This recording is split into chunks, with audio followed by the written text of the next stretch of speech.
وہ میرے گائیڈ تھے، میرے ٹیچر تھے، میرے مینٹور تھے، میرا انسٹیٹیوشن تھے. تو جب آپ کے اتنے سارے تعلق ہوں ایک شخصیت کے ساتھ تو آپ کی یادیں بہت حسین ہو جاتی ہیں، اور وہ حسین یادیں ہیں جو مجھے جینے کا حوصلہ دیے ہوئے ہیں، جن کے سہارے میں اب تک سانس لے رہی ہوں.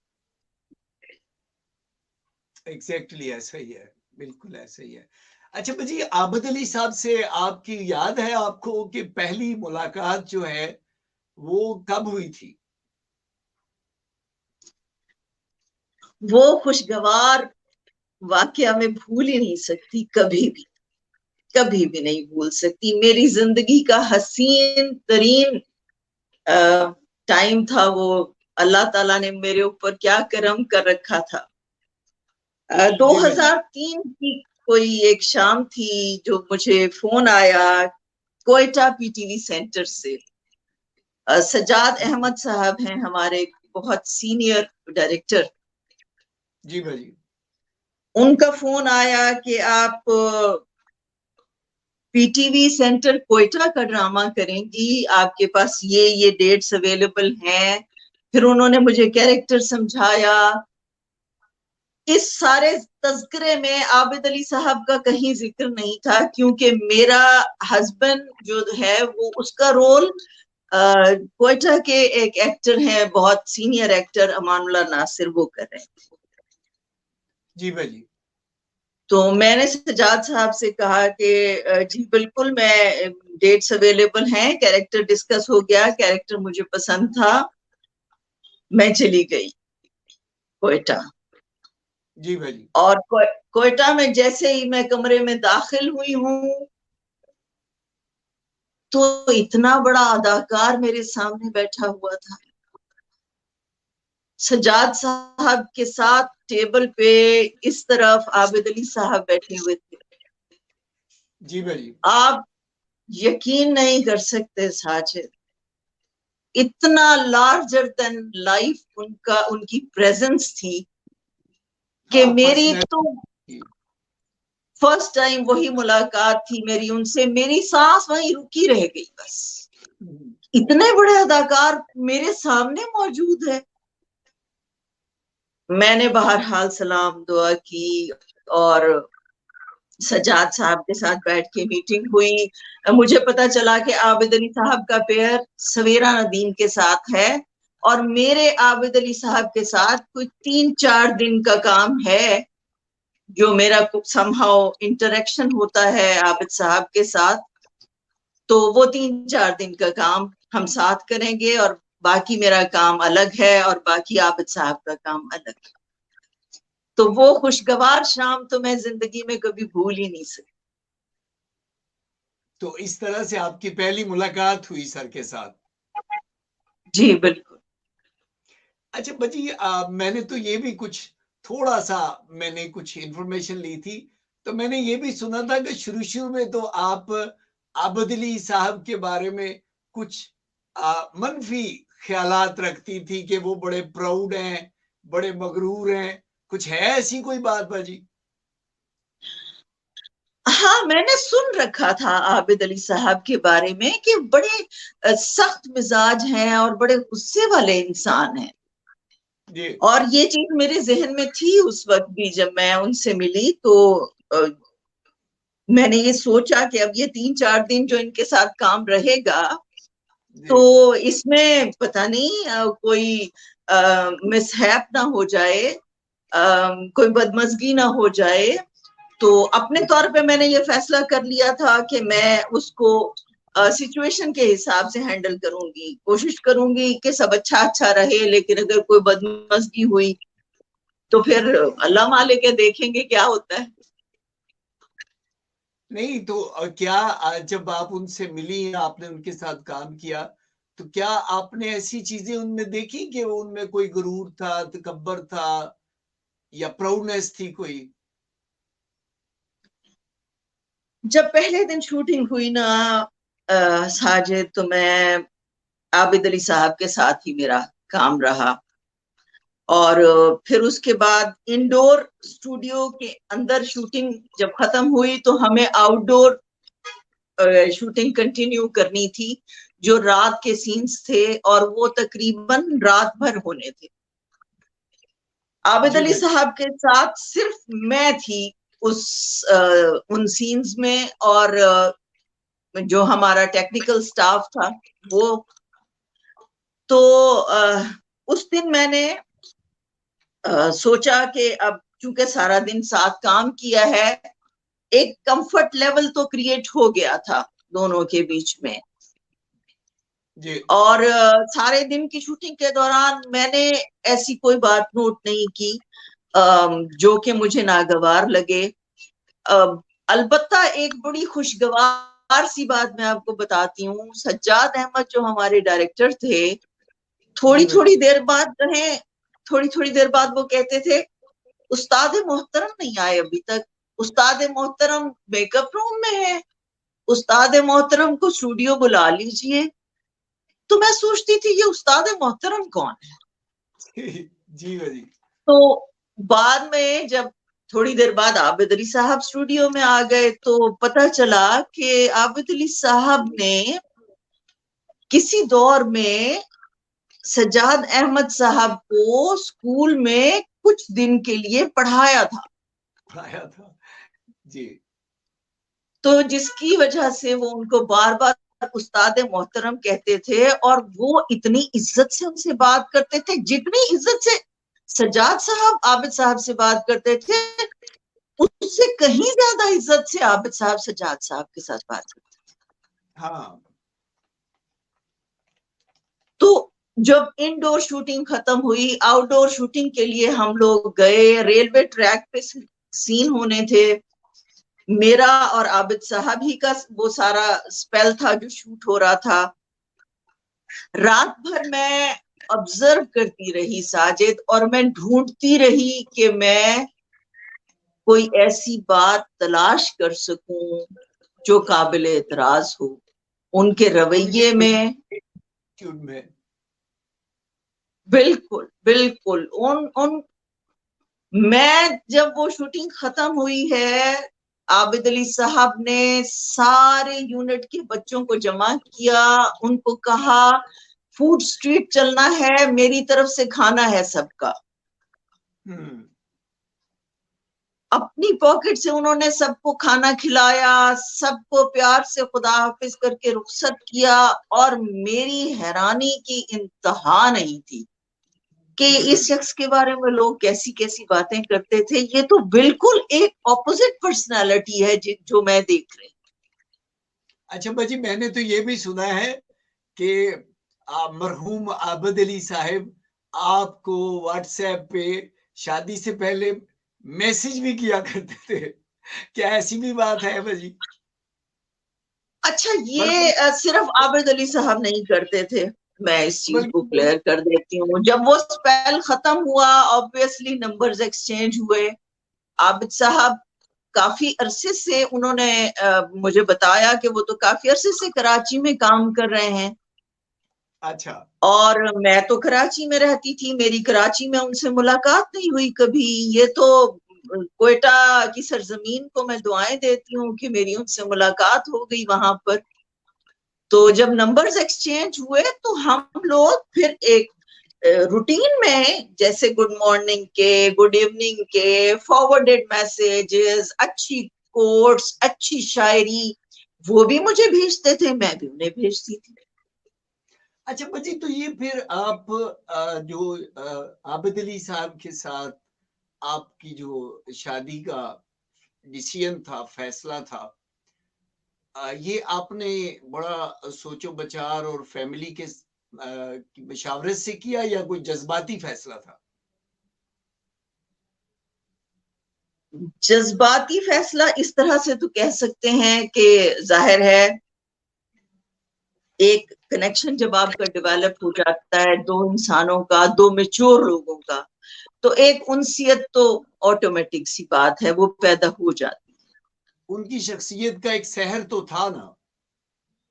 بالکل بالکل. ان کی شخصیت کا